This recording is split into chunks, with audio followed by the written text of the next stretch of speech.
During the summer of 2003, events in the northeastern United States involving a strange, human-like creature sparked brief local media interest before an apparent blackout was enacted. Little or no information was left intact, as most online and written accounts of the creature were mysteriously destroyed. Primarily focused in rural New York State, self-proclaimed witnesses told stories of their encounters with a creature of unknown origin. Emotions ranged from extremely traumatic levels of fright and discomfort to an almost childlike sense of playfulness and curiosity. While their published versions are no longer on record, the memories remained powerful. Several of the involved parties began looking for answers that year. In early 2006, the collaboration had accumulated nearly 24 documents dating between the 12th century to the present day, spanning 4 continents. In almost all cases, the stories were identical. I've been in contact with a member of this group and was able to get some excerpts from their upcoming book. If you'll just bear with me a moment.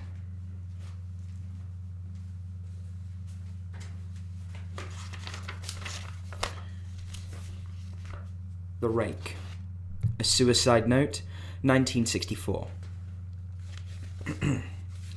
As I prepare to take my life, I feel it necessary to assuage any guilt or pain I have introduced through this act.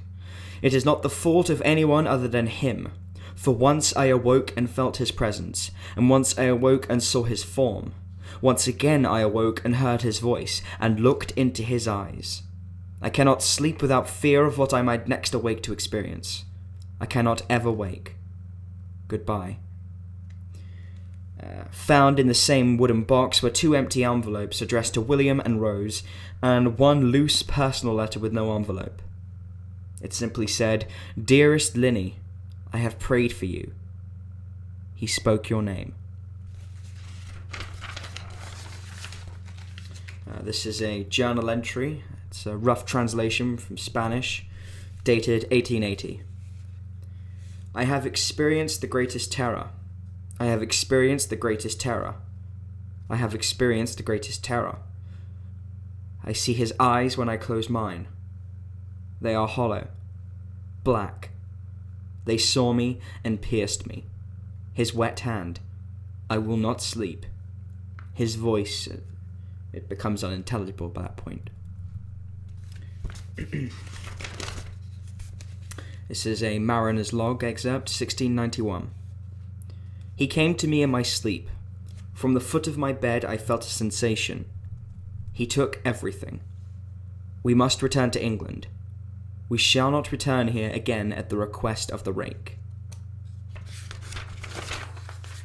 And this is from a witness, dated 2006. 3 years ago, I had just returned from a trip from Niagara Falls with my family for the 4th of July. We were all very exhausted after a long day of driving, so my husband and I put the kids right to bed and I called it a night. At about 4 in the morning, I woke up thinking my husband had gotten up to use the restroom. I used the moment to steal back the sheets, only to wake him in the process. I apologized and told him I thought he had got out of bed. When he turned to face me, he gasped and pulled his feet up from the end of the bed so quickly his knee almost knocked me out of the bed.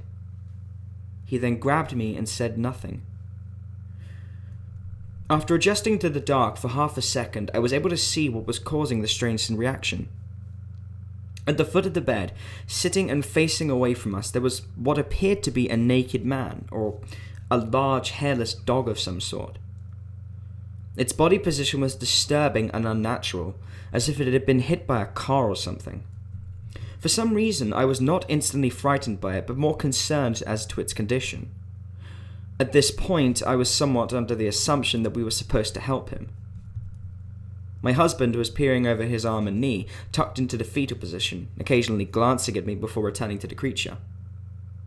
In a flurry of motion, the creature scrambled around the side of the bed and then crawled quickly in a flailing sort of motion right along the bed until it was less than a foot from my husband's face. The creature was completely silent for about 30 seconds, or probably closer to 5, it just seemed like a while. just looking at my husband.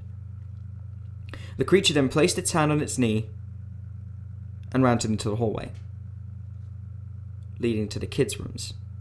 I screamed and ran for the light switch, planning to stop him before he hurt my children. When I got to the hallway, the light from the bedroom was enough to see it crouching and hunched over about 20 feet away. He was turned around and looking directly at me, covered in blood. I flipped the switch on the wall and saw my daughter Clara. The creature ran down the stairs, and while my husband and I rushed to help out our daughter, she was very badly injured and spoke only once more in her short life. She simply said, "He is the Rake." My husband drove his car into a lake that night while rushing our daughter to the hospital. He did not survive. Being a small town, news got around pretty quickly. The police were helpful at first, and the local newspaper took a lot of interest as well. However, the story was never published, and the local television news never followed up either. For several months, my son Justin and I stayed in a hotel near my parents' house.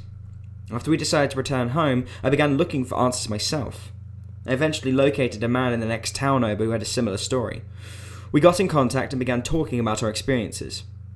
He knew of 2 other people in New York who had seen the creature we now referred to as the Rake. It took the 4 of us about 2 solid years of hunting on the internet and writing letters to come up with a small collection of what we believed to be accounts of the Rake. None of them gave any details, history, or follow-up. One journal had an entry involving the creature in its first 3 pages and then never mentioned it again. A ship's log explained nothing of the encounter, saying only that they were told to leave by the Rake. That was the last entry in the log. There were, however, many instances where the creature's visit was one of a series of visits with the same person. Multiple people also mentioned being spoken to, my daughter included. This led us to wonder if the Rake had visited any of us before our last encounter.